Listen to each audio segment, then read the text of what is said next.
शरद पवारांच्या राष्ट्रवादी काँग्रेसनं ठाण्यात अनोखं आंदोलन केलं। नीट पेपरफुटी, राज्यातील बेरोजगारी आणि वाढती महागाई याविरोधात ठाणे कॉक्रोच आंदोलन करण्यात आलं। या आंदोलनात पंतप्रधान नरेंद्र मोदी आणि इटलीच्या पंतप्रधान जॉर्जिया मेलोनी यांच्यासारख्या भासणाऱ्या व्यक्तीही सहभागी झाल्या होत्या। इटली दौऱ्यावर असताना मोदींनी पंतप्रधान मेलोनी यांना मेलडी चॉकलेटची भेट दिली होती आणि त्याच पार्श्वभूमीवर प्रतिकात्मक मोदी आणि मेलोनी यांना आंदोलनात सहभागी करून घेण्यात आलं होतं।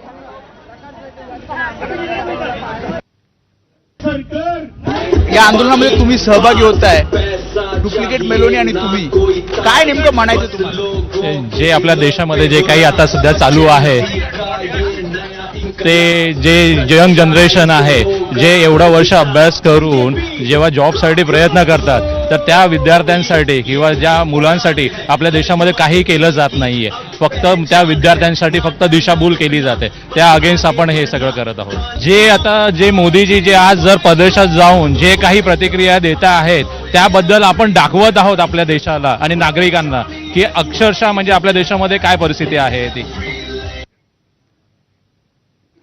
ठाणे प्रादेशिक परिवहन विभागाकडून रिक्षा चालक आणि